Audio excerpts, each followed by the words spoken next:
anti wa Davina yari yaje kubasura ariko ari hano mu gikona atetse. Davina yaje kumureba mu gihe anti we yari ari kubyina yitwa Betty. Yagiye kubona abona ahindutsemo agaskeletoni gusa ari kubyina, ahubwo nta magufwa y'umuntu ari kubyina gusa. Ku bantu mutazi skeletoni, ubwo mu kinyarwanda cyiza navuga igikanka cyangwa se umuntu nyine udafite umubiri ari amagufwa gusa. Ndetse Davina yitegereje hanga abona ya magufwa akomeje kubyina cyane. Davina aribaza niki kiri kujya hano imbere. Yagize ubwoba. Nawe ushobora kuba wabitekereza ukibaza ese wowe wabigenza ute? Wakomeza ukagenda ukarisatira se? Tekereza nawe kubona umuntu w'amagufwa wagenda ukamusatira ubona ari kubyina gutya gusa nawe, cyangwa wagira ubwoba. Davina bibonye agira ubwoba aza kwitsimba hano. Aravuga ati se uyu ni Betty cyangwa hari imyuka mibi murimo? Uyu ntago ari Betty. Uyu mwana niyo magambo yahise avuga ati uyu ntago ari Betty, ahubwo ni ikihinduye Betty cyaje hano mu nzu yacu. Davina akomeza kukitegereza ukuntu kimeze kiri kubyina umuziki, kandi Davina yinjiramo ahangaha yabonaga ari Betty uhari. Ndetse Davina agize ubwoba yahise agenda yirukanka ajye kureba mama we, wenda abe yamubwira ukuri arebe ko mama we hari icyo yabikoraho.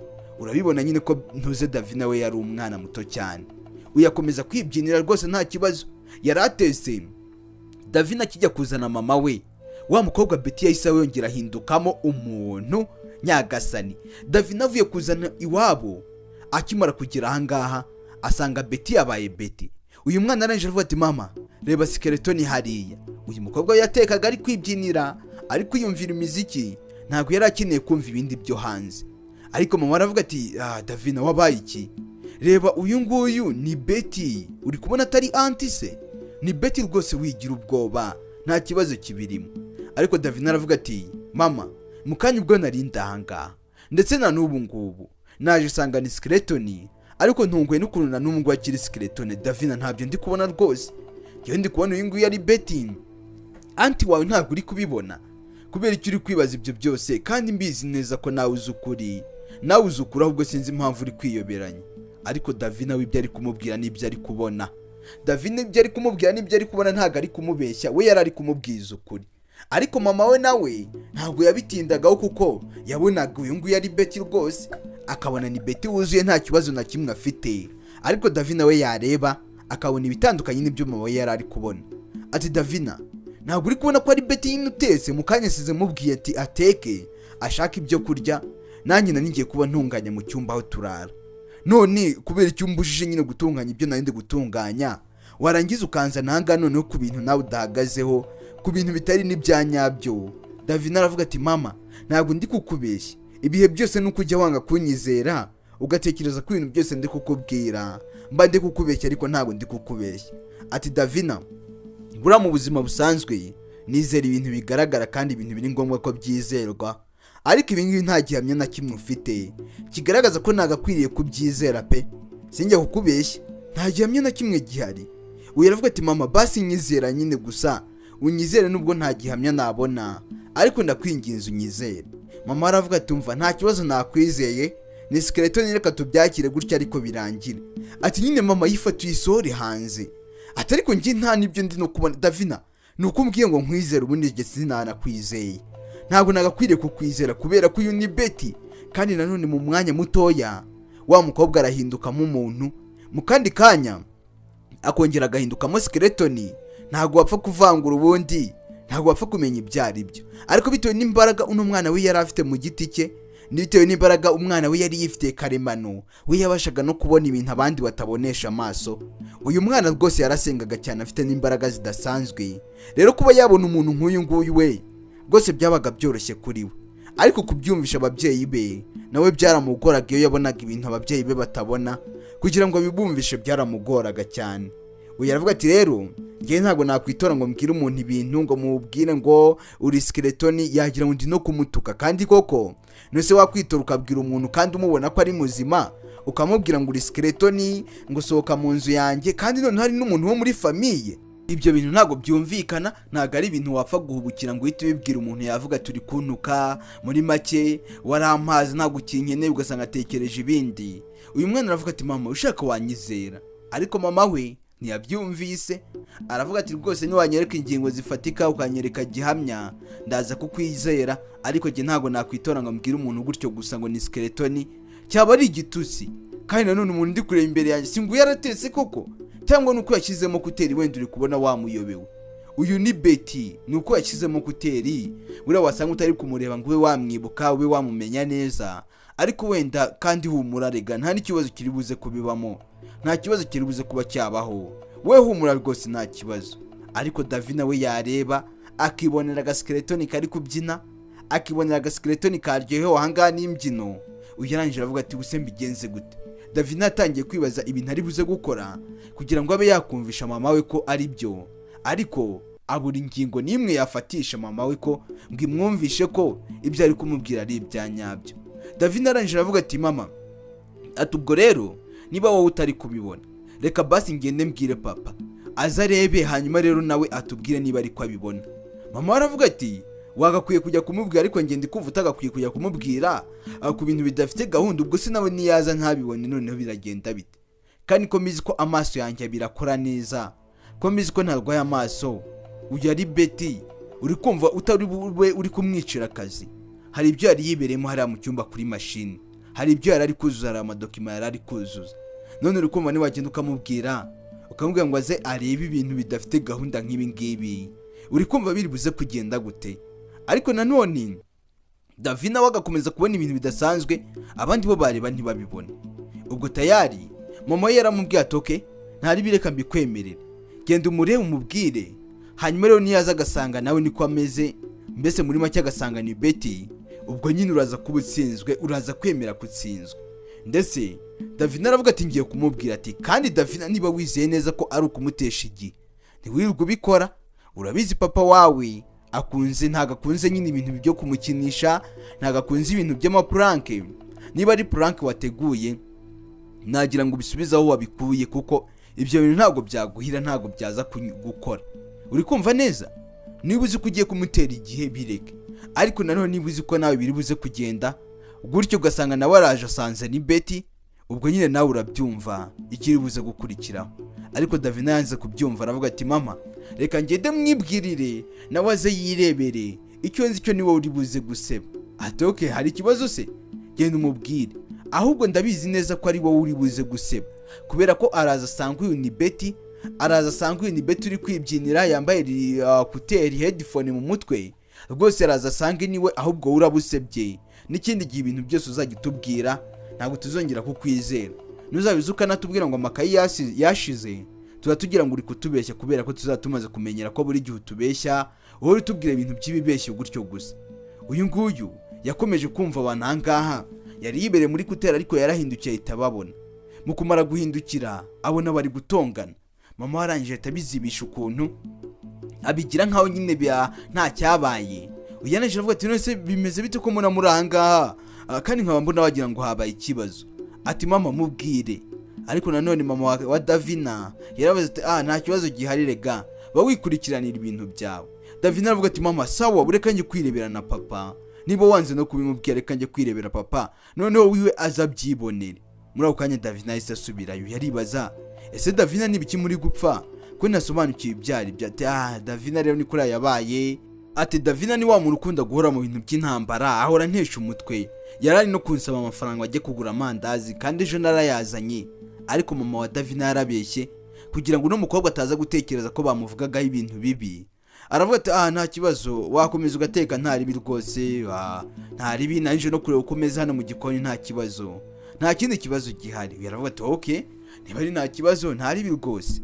Ubwo yisubira mu headphone atangira kwiyumvira umuziki. Ariko nanone mama wa Davina abyibazaho. Muri ako kanya bidatinze Davina yavuye no kuzana papa, aravuga ati nge ntago nakwemera. Papa warangije avuga ati ko Davina ambwiye ngo ahanga ndakenewe, ni ikihe kibazo cyaba cyabaye, ahanga habaye iki, byagenze bite? Yaravuga ati nanjye rero ni nkuko yaje ambwira, ubwo yanzanaga hano nanjye nibyo yaje ambwira, naje ahanga ari wunzanye. Ati byagenze bite? Davina aravuga ati uriya mukobwa nabonye ari skeletoni, uriya mukobwa ntago ari Betty, ntago ari Betty nzi neza, ntago ari we. Wa mukobwa nawe arikanga, aravuga ati iki Davina ntago unzi, ntago unyibuka. Aba baravuga ati Davina ubanza afite kabazo wenda akaba narwaye, akaba ari kubona ibintu bidahari, bamuhinduye umusazi. Ndetse papa aravuga ati ubuse noneho ibyo ndabikemura gute ko nakemuye byinshi. Ariko mama aravuga ati umva rwose Betty ntuze kubitindaho, Davina rwose ntumutindeho, ntubyiteho rwose, ibyo ubyirengagize wigire nka bitanabaye, wasanga nyine ari nk'akabazo afite wenda, ariko nanone kakaba kari buze gushira, bikaba ari ibintu bitari buze kumara umwanya. Davina aravuga ati ngi nta kabazo mfite, ibintu ndi kubabwira ni ukuri, ni ibintu niboneye n'amaso yanjye, kandi njyewe ibyo ndi kubabwira pe munyizere, mubifate seriously. Ese aba bantu bamwizera? Ubaye uri Davina ibi bintu wabyizera? Kandi uri kureba umuntu ukamubonamo umuntu, ariko we yamurebamo akamwiboneramo skeleton, yakibonera na skeleton kari kubyina, uyarangije aravuga ati yewe rwose ibyo bintu ntabyo ndi kubona. Davina aravuga ati uyu ntago ari Betty, ahubwo wa mukobwa we uri kugenzwa n'iki mu cyumba cyacu, inzu yacu irimo kubeshya. Aba bagize isoni baravuga ati uyu mwana araridukorera noneho pe, twagenze henshi turabona, none uyu mwana ari buze kudukorera ishyano. Davina arangije aravuga ati vuga, sobanura neza, utubwire akantu ku kandi, uri kugenzwa n'iki muri runo rugo, uri gushakamo iki? Wa mukobwa agenda asubira inyuma aravuga ati Davina ayo magambo uri kuvuga nayiki? Ibyo bintu uri kuvuga ntabwo ndi kubisobanukirwa, ni kugenzwa n'ikiza sinaje kubasura, ahubwo ninde wabakubwiye ayo magambo yose? Buri usanga buri umuntu mukuru yari kumwe n'umwana, umwana akavuga ibintu bidafutuse, ibintu bidasobanutse nk'uko nguko, usanga byitiriwe umukuru ngo niwe umubwiye ngo abivuge. Aba babyeyi ba Davina nabo batekerezaga ko Betty yakeka ko aribo bamubwiye ngo abivuge, barangije baravuga ati ariko njyewe ndi kubona uyu ari Betty, niko papa wa Davina yavuze. Baravuga ati nanjye siko namubwiraga. Ariko Davina aravuga ati mwese ndi kubona rero amaso yanyu yarahumye, amaso yanyu yarayahumishije, ariko ukuri kurahari, uyu nguyu ntago ari Betty, nta naho ahuriye na Betty, ndetse nta nubwo yanaba Betty na rimwe. Aba baravuga ati nyine kubera iki, gute ataba Betty? Hanyuma rero unatubwira impamvu ataba Betty. Uyu aravuga ati njye ubwo naza ganga nabyiboneye, ati niba mwanze kunyizera reka nigendere. Davina disi yahise acika n'intege, ibyo yari ari kubereka yabonye ko batari kumwizera, batari kumva ukuri kwe, ahita yigendera ava ngo ajya mu cyumba. Aba barangije baravuga ati Betty wihangane rwose ku bintu bibaye, wihangane, Davina turaza kumwigisha. Ubwo mama yahise amukurikirana ngo azabaze Davina ibiri kujya mbere, amenye ikibazo yaba afite. Davina yaraje yicara no kuburira, atangira kurira, agahinda kaba gahinda bitewe n'ukuntu ngo ababyeyi be batari kumwizera, ibintu ari kubabwira ngo abizi neza ariko ntibamwizere. Urabyo byiza nyine ugiye ugafata umwana wawe mu gihe wabona ari mu kibazo nk'iki ngiki, warangiza ukamuganiriza, ukamubaza ese bigenda bite, ubona ari ibintu bimeze gute, ukamuganiriza nyine. Buri biganiro nabyo biza gutuma agwa ku ngingo, akakubwira ingingo ya nyayo. Mama aravuga ati Davina wabaye? Ati mama nta kintu nabaye. Ayo magambo nakomeje kuyakubwira ati nta kibazo mfite, nta kintu na kimwe nigeze mba, ahubwo ndi gutangazwa n'ukuntu nyine mutari kwizera ibintu ndi kugerageza kuba nababwira. Ibyo bintu biri kuntangaza cyane rwose. Mama aravuga ati Davina twakakwizeye ariko nta bimenyetso ufite, uriya ni anti wawe, uri kumva nagina nkamubwira se ngo ndakwirukanye ngo uri skeleton, simbe ndi kumutuka? Icyo ni n'igitusi kibi cyane, utanakwifuriza umuntu, kandi njye sintukana mu izina rya Yesu. Ibintu byo gutukana ndabyanga mu izina rya Yesu, ndanabitokesheje kure, ntabwo njya ntukana. Ariko Davina aravuga ati mama ariko nanone hari ubundi buryo dushobora kuba twakoresha kugira ngo muze kwemera ko ibyo nari kubabwira ari ukuri, kugira ngo muze kwemera ko ibyo nari kubabwira ari ibyanyabyo ntarindi kubabeshya. Mama aravuga ati ni ibihe se? Ati rero mama nashaka ko tugenda nkabereka hangaye ikintu nikorera, kandi iki kintu kiri buze kubibagezaho, kiri buze kubereka ubuhamya, murebe ibyo nababwiraga. Umwana ariko nanone yanabivuga aranababaye, ntago ari kwizera impamvu ababyeyi be bamubanze kumwumvira ngo bumve ibyo yababwiye bamwizere. Ariko mama aravuga ati okay, niba ari ikimenyetso gifatika kiri buze kubyerekana natwe tukabyibonera n'amaso yacu, kigaragaze. Davina ndahita nkwizera nk'umwana wanjye, ndahita nanizera ibintu byose uzajya umbwira. Ndaba ntangiye kubona noneho kutabeshya, ndaba ntangiye kubona ko ibintu byose uhora umbwira ibihe byose biba ari ukuri. Davina yumva mama w'ibintu ari kumubwira, atangira gutekereza ikimenyetso yakoresha kugira ngo aze kwereka ababyeyi be ko uriya mukobwa ari igina, atari umuntu wa nyawe.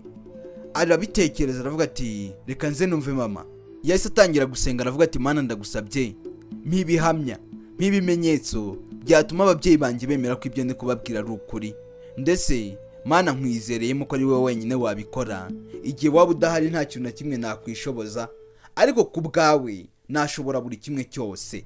Akimara gusenga yarebye hakurya mu nguni, hari icyo yahabonye. Mama aravuga ati kubera icyo uhise usenga se muri aka kanya bigenze gute?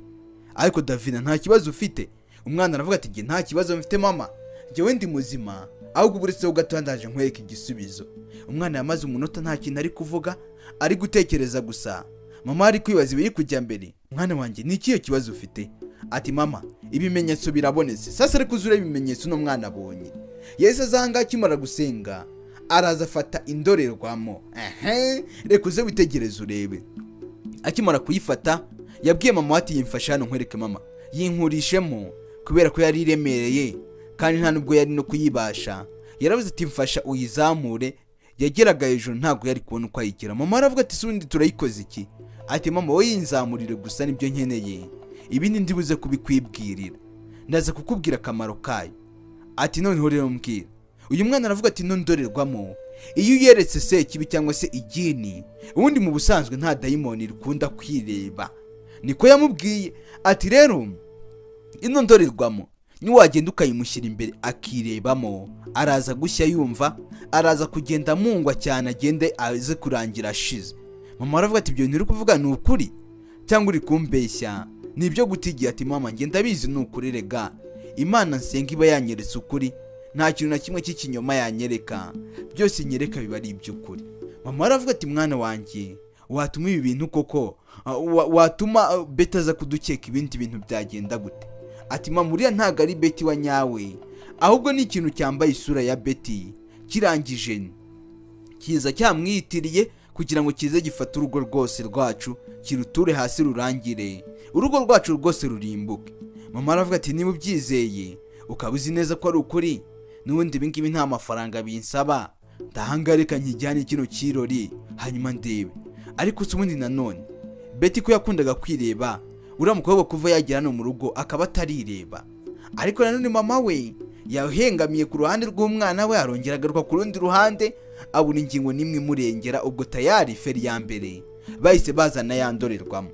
Mu kuyizana kakana karamubwira ati mva mama gwino gake gake buhoro buhoro utaza kuyikoma hasi akabyumva. Undi nawe arahanga rwose aratese, ari kumva imiziki yashyizemo headphone, ibintu byose ni uburyohe kuri we. Kumbe icyo atazi hari abamuziye. Bazanye ya ndorerwamo bayitereka hano imbere ye, ariko ntago ari kuyibona wiwe, ntago ari kuyireba. Ubundi ikibazo ngo ni ukwireba mu ndorerwamo. Buriya nk'igini iyo ryirebye mu ndorerwamo rishya ryumva. Wa undi bidatinze yaje hano arebye nyagasani, yarabibonye. Mama wa Davina yabonye ko umuntu yari ari kuburira, umuntu yari ari kuvugira ngo ni umuntu muzima, ngo nta kibazo afite, ngo ni umuntu rwose nk'abandi, ngo ni Betty. Anti wuriya mwana aratunguwe, yabonye ari agaskeletoni kari guteka. Tekereza nawe uvumbuye ko ibiryo ugiye kurya mu kanya byatetswe na skeletoni, byatetswe n'umuntu nyine w'agakanka gusa nta mubiri agira. Nawe utekereza. Yesu avuga ati Davina ceceka utaza gusohora ijwi, bureka nze ndaje nkwereke. Yongeye kurunguruka naho bigenda gutyo. Ubwo muri ako kanya Davina yahise ajya kuzana papa we kugira ngo nawe amwereke ukuri. Bose arashaka kuza kubereka ukuri, bakaza kwemera ko uno mwana ibyo yababwiraga byose nta na kimwe yigeze ababeshya, ibyo yababwiraga byose byari ukuri, nta na kimwe yababeshya. Ubwo papa wageze ahangaha, uyu mugore waravuga ati umfa tuza genda gakeya. Davina nawe aravuga ati wirinde gukora urusaku, wirinde gusakuza. Uyu aravuga ati byo bindi Davina avugaga ubu noneho ndabyemeye, wowe ugiye kuza urebe muri ino ndorerwamo. Niwamara kurebamo uraba wayitunze kuri uriya mukobwa.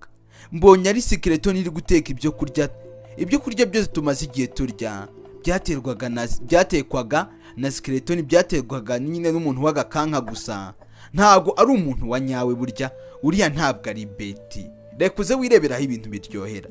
Papa aravuga ati ibyo bintu uri kuvuga nibyo, ndebe ma mu kirori gusa.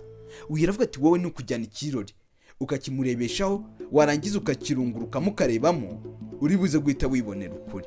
Ubwo feri ya mbere bazanye ikirori, ndetse bakimutunzeho. Uyu mugabo yarebye mu kirori nyagasani, nawe arabibona, abona na gaskeletoni kari kubyina.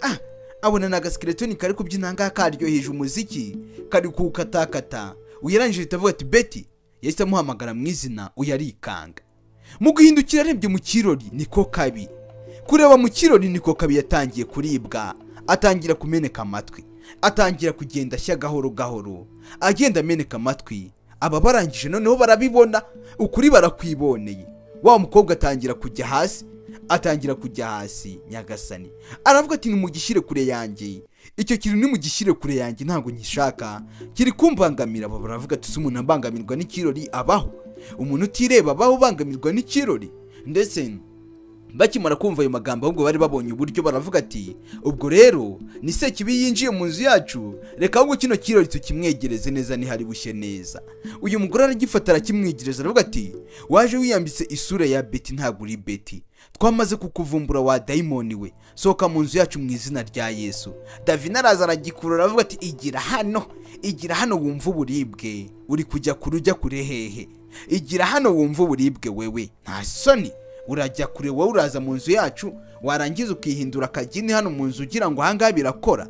Ntabwo bikora. Imana yaduhaye imbaraga kandi Imana izakomeza irindi imbaraga zacu, izakomeza itwongere n'izindi. Ubwo muri ako kanya wa mukobwa atangiye gushya yumva, atangira gukonkoka, atangira gutaka cyane, kandi uko yari ari gutaka wari kugira ngo ni icyuma bamuteye. Yari afite urusaku rudasanzwe. Aba bamutungaho ikirahure nabo bumiwe, baramutse bamukuyeho kiriya kirahure yaba abonye agahenge agahita abura. Ariko nanone nibakimushyira araza gushya kongoke, hanyuma araze kubura ari uko n'ubundi amaze gushya, ari uko yahiye yakongotse. Nyagasani muri ako kanya arango ari gutaka, ari kuribwa cyane, uburibwe ni bwose. Mama wa Davina yazanye ikirahure arakimwegereza neza, arakimwegereza hafi ye kugira ngo ashya areba. Muri ako kanya yahise aturika, aba basubiye inyuma, yahise akongoka arabura. Aba barangije baravuga ati byagenze bite Davina, ibi bintu waje kubivumbura gute?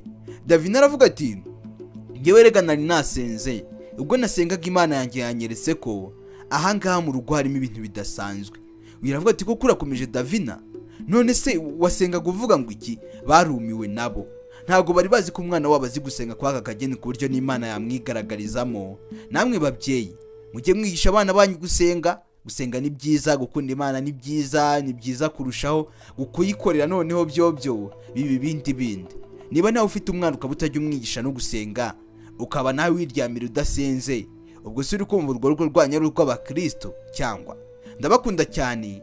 Uno munsi nashaka kubigisha nyine kujya musenga cyane, mugakurikirana ijambo ry'Imana. Ciao Imana ibahe umugisha.